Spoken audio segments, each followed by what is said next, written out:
LENSEC Live, What's Your Perspective show, and I'm here with my co-host, Keith Harris from LENSEC. Keith, how are you? I'm doing great, Neil. How is your day going? I'm doing fantastic, Keith, and it's always exciting about our particular guests, but this gentleman with his experience in the electronic security industry and now part of LENSEC, I'm really excited to welcome the program, David Singer. David Singer is the Midwest Regional Sales Manager. David, thanks for stopping by to What's Your Perspective. I appreciate you having me on board. Thank you. Absolutely, David. So let's kind of just take a little bit about your background and how you got involved in the security industry. Wow. So, I basically, you can divide my professional life into three phases. First phase was radio broadcasting. Second phase was .com. And when I went through my fourth startup company in the late 90s and early 2000s that had failed and went under, I found that my skill set made a nice transition into the electronic security industry. So in 2002, I made the switch and I've been in the industry ever since. And, talking about the electronic security industry in general, it's really made changes. And it kind of reminds me to go back and date myself, which I never talked about. I do have a security background for a very short time. I worked for Security Link of Ameritech, which was bought by ADT at one point in time. And they were like the technology company. And they did introduce CCTVs.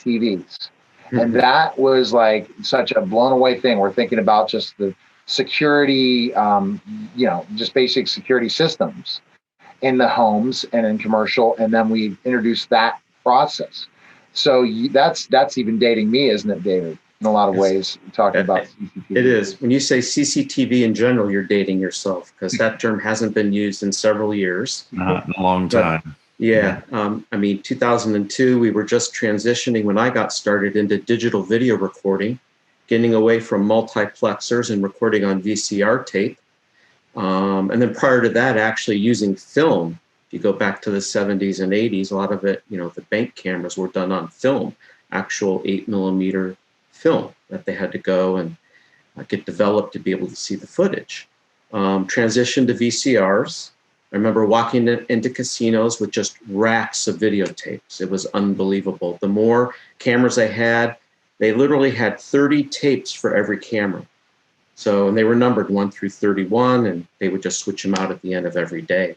And then, slowly we got into digital video recording. But I think what's amazing is you look at the industry today, and you look at the response to COVID and the coronavirus crisis, and just things like elevated skin temperature detection and how quickly manufacturers have developed the technology. So just the way that the industry is today is, with the IT background and everything now being network-based, and the ability to react a lot quicker. As those of us in the industry know, wait a week, wait a day, things will change. There'll be a new camera, a new technology, more resolution, whatever it may be. So these are definitely some really exciting times to be in the security industry. Absolutely. Hey, now, David, you go back to the beginning of LENSEC, 1998. I always, when our new people come aboard and when we have trainings for our partners, tell them a little bit about the history of LENSEC. Back when we started, when LENSEC began, there was a NetEye 210 camera from Axis that was an IP-based camera. This camera would, gosh, I can't remember the specs now. It would run like 1 frame per second at 4 CIF resolution. Right. And it was running over a network. It was the first IP camera. Do you remember those days? Yes, I actually have an Axis 211 somewhere stacked away from about 12 years ago, and it still works. I think the highest resolution was 640 by 480. I think it could do a full 30 frames, but there's another example of, back in the 2000s, it took a while for the technology to really develop and grow to where we are today. So, great example. Big changes in the last few years, I'm sure. Yeah. Now, David, talking about your experience, kind of lay out that experience in this industry and what you've and kind of that learning experience from when you talked about the beginning to now and how you worked with partners for so long in this video surveillance VMS industry. Well, I guess I'm fortunate in that the first two phases of my career successfully prepared me for this third phase. So, broadcast radio prepared me because it got me into sales. And I spent 10 years learning not only how to sell, quote unquote, but because I sold a product I couldn't really demonstrate or show, it was about building relationships, developing partnerships, making sure you ask the right questions so you could produce results for your customer. So, that gave me the ability to really develop good, positive relationships and trust. Trust is what it's all about when you're working with people. And then getting into the .com phase, it gave me the ability to learn networking. I became a data specialist, and dating myself again, I was responsible for a sales organization selling frame relay and ATM, not a lot of X.28, fractional T1s, dedicated T1s, but I learned networking. I learned common IP terminology and technology. So when I got into electronic security, and as IP video began to emerge, I was able to take the two chapters of my background and really develop into a very successful video-based security professional.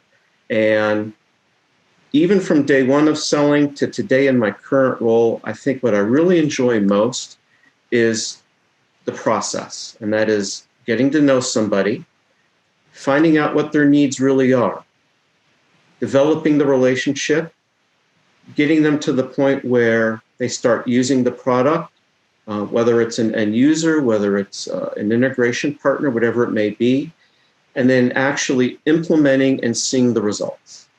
And when you see the success afterwards, it gives you a great feeling. And I think that's a lot of what really fuels me. So the combination of the technology and the sales, and then my overall background of teaching, mentoring people, being in a university environment for 13 years, teaching students how to be broadcasters. I had an intern with me in sales every semester.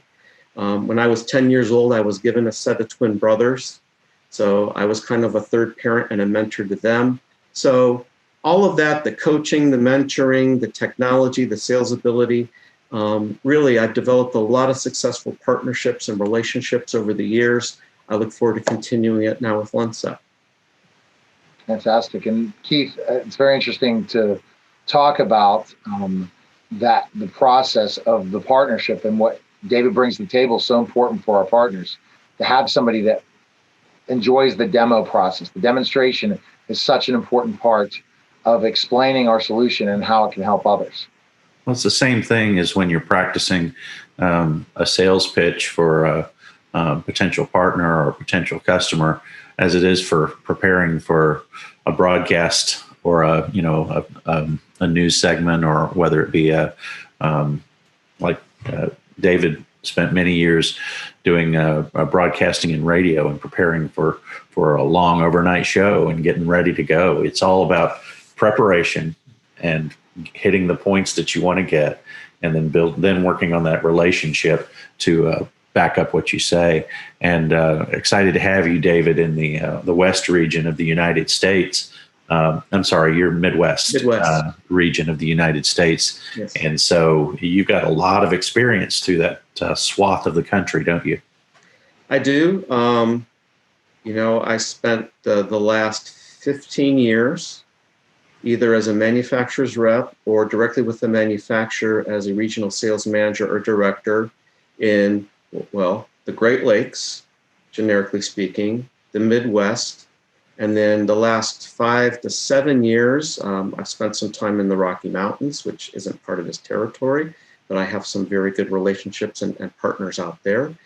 And then Central U.S. has really been the backbone of my work for the last 3 years. So getting down into Texas, Oklahoma, Louisiana, Arkansas, the Plains states, and then up into Minnesota and the Dakotas. I've developed a lot of great relationships, great partnerships, friends on all sides of the industry. So finding a product like LENSEC, which I think is very intriguing, and now being able to help take it to market and share it with my friends and my partners I'm really looking forward to what transpires here, coming very, very soon. Yeah. What are those challenges that partners go through? We've talked to partners before, but you see it firsthand working on one-on-one and with their team, the challenges they deal with when choosing the right manufacturer. Well, you can't be the answer to everything for everybody. You have to understand where you fit with a particular integrator, with a particular end user. You have to know as a manufacturer, what are your strengths? What are you good at? What makes you different? And then conversely, where are you weak? And you have to be real, right? We all want to sell everything to everybody, but we've all been guilty of putting square pegs in round holes, whether we've been directed to by upper management or we're just super aggressive and we love what we do. So developing the relationship and the partnership, understanding exactly where you are, how you fit, what the needs are, what the pain points are that you can help fix is, really one of the key points of developing that relationship. And that's so true. Yeah. That's so true. Being a real partner and discovering what people need is one of the things that LENSEC considers foundational in our sales team. And being a true partner to help that partner succeed is so much more important than just making the sale or just pushing for the close. We've built our reputation and our backbone on finding out what our partner reseller needs and how we can make our product better, and also building that product off of feedback from customers and end users that are using that. So it's the relationship becomes even more important and foundational in what we're trying to do when you consider what all sides of the equation come into play here. Well, agreed, and that's one of the reasons I'm here, because I've been through a lot over the last however many years, and I wanted a culture change. And being with a smaller, agile corporation that's private, where employees really care and feel that they're making a difference, was important to me.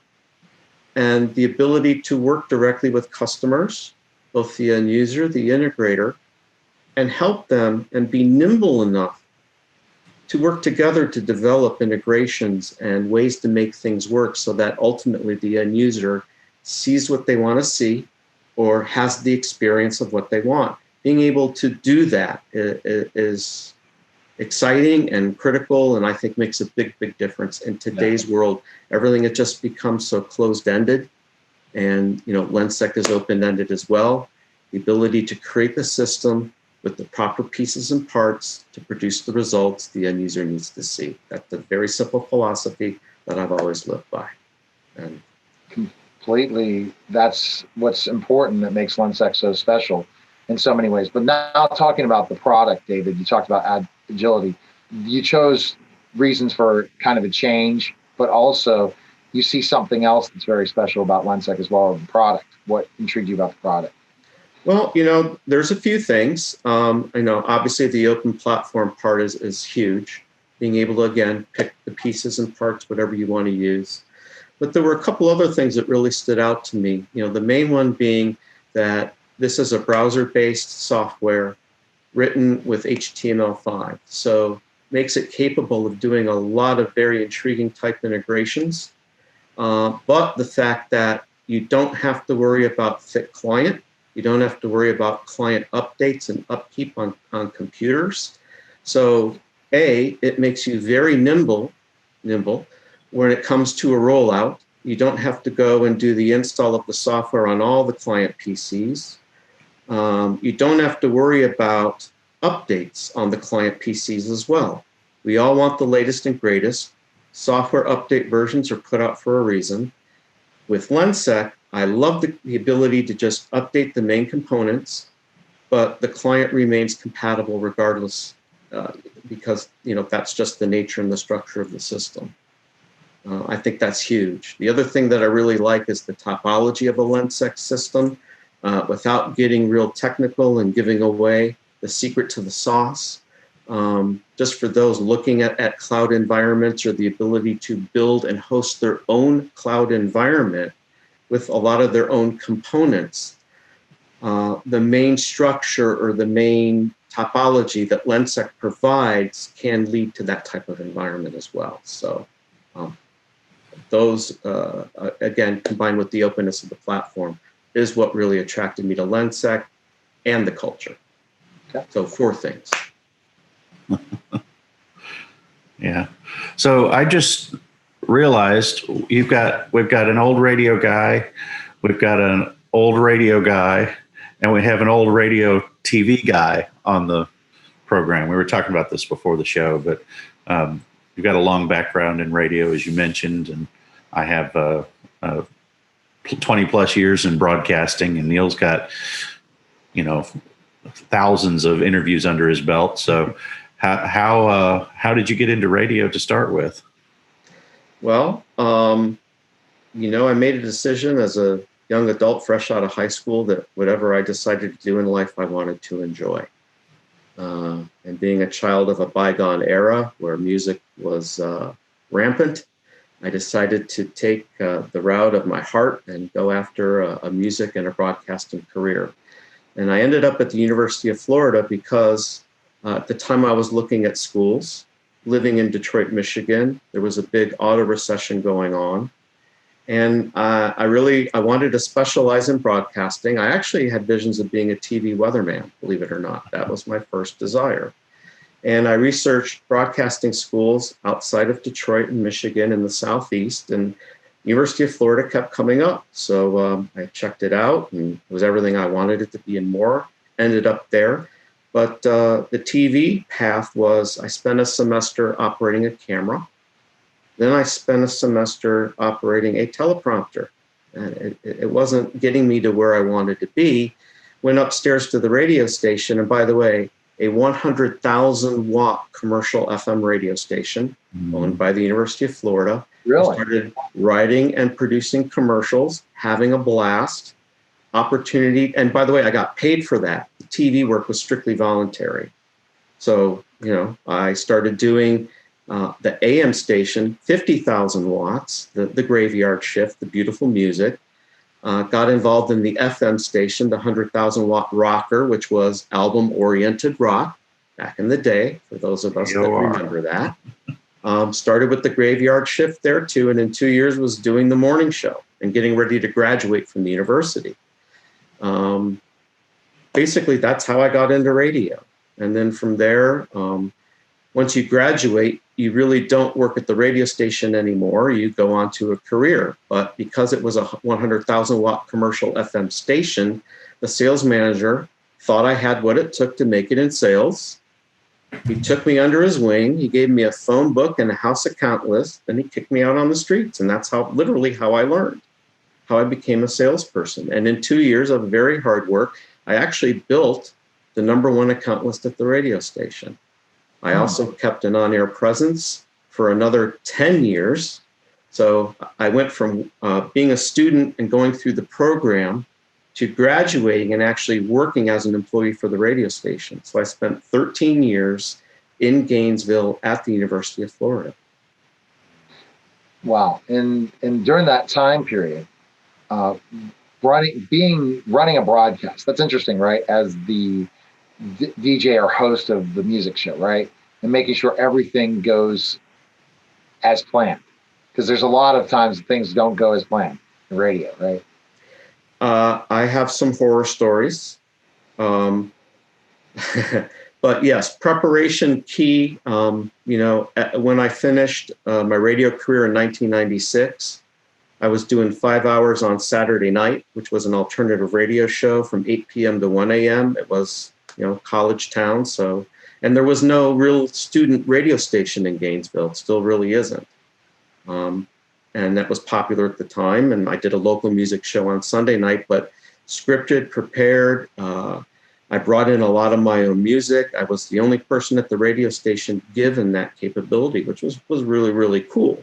But I do remember a night where some pretty smart kids, never found out who they were, went out by the transmitter site and they pirated the broadcast signal. And they actually took over the frequency with something that I can't talk about because it's illegal. But they started creating this fake radio station. I actually had to go run and shut the transmitter down. Oh my gosh. And we spent time running through the actual physical building, but realized they'd gone out by the transmitter, which was miles away. And that's where they actually intercepted the signal and somehow did this pirate broadcast. I still, to this day, have the dream where everything's going wrong. A song ends, there's dead air, I got nothing queued up. It's time for commercials. I don't have any commercials pulled and ready to go. Still happens to this day, believe it or not. I've had those days, had those dreams myself. Yeah. I spent in my college years and out of college in radio, and then moved over into news broadcasting with the TV stations in various different places. And I still have those dreams from the TV station, my years at the TV station. So it's about preparation, right? And the opposite is everything going wrong because you're not prepared. You don't know how to react. Right. Makes for a good salesperson. You always got to know how to dance, right? Yes. Tell a story in radio and television and any form of media. It's all about the story and some things. David, also, you have some other hobbies and interests. Tell us a couple of your hobbies and interests. Well, even though I am a bit of a workaholic, again, another advantage of partnering with me. Music, obviously a huge passion. Sports, huge passion. I spent 13 years in Gainesville at the University of Florida, so you can only imagine what my number one love is. If the Gators were playing Tiddlywinks, I'm sorry, but I'd be rooting for them hand and foot. Your team can win 11 football games a year, but the 12th, I'm sorry, I'm rooting for the Gators. Because I do live in Detroit, I'm very cynical about sports here. Fact, what football team has the fewest playoff wins in the Super Bowl era out of every team? And the answer is the Detroit Lions. One playoff win in 60 years. Oh. So Detroit is a Red Wings and Tigers town. For those that do follow basketball, the Pistons are there. Okay. But I actually spent a lot of time playing softball. As an adult, especially down in Florida, I played competitive softball. I coached a team. I ran teams. I played on teams. Literally, the beauty of being in Florida was from about Jan 15 to Thanksgiving, you were playing ball.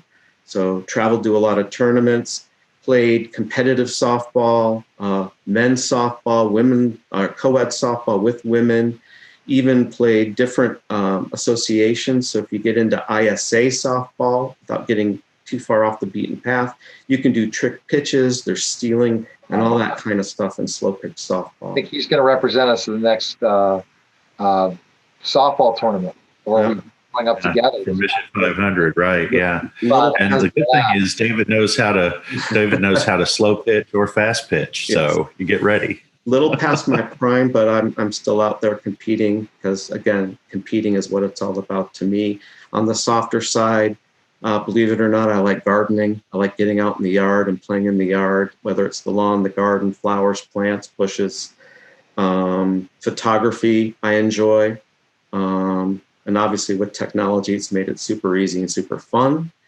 And because I'm an empty nester, the wife and I have 2 dogs, and that's a big hobby of ours as well. We love our dogs, our rescues, both rescues, which we're very proud of.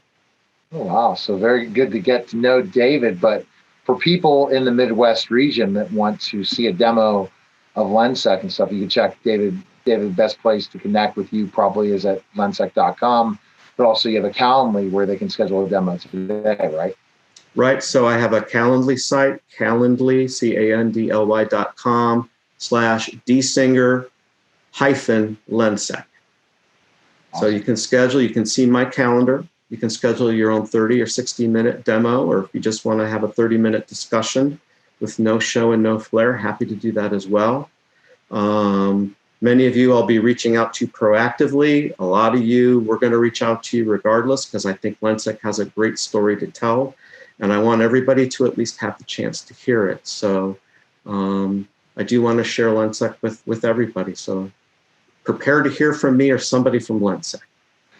All right, Keith, always ask you to kind of summarize David.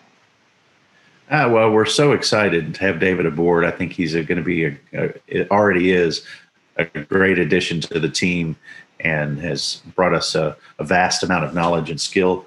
And we're excited to share that with potential partners in the Midwest and their customers. Your customers, partners are our customers, and we treat them like you would. So I know David's going to do a great job with that. We're excited to have him here. And now David will be sharing this interview with all of the people he knows in the industry for sure. And then they can know more about how exciting it is to be part of the LENSEC team and to be part of learning about our product and service and how we are going to 21st century with the best technology. All right. So everyone needs to go to lensec.com/live and check out any of the other broadcasts. You can follow us on all social media platforms by going to lensec.com and connecting socially or schedule a demo today. So again, another great What's Your Perspective. David, again, thanks for stopping by. Appreciate it. Thank you. And Keith, always fun and looking forward to our next broadcast, Keith. Good to see you. Thanks. All right, take care, guys. That was What's Your Perspective on LENSEC Live.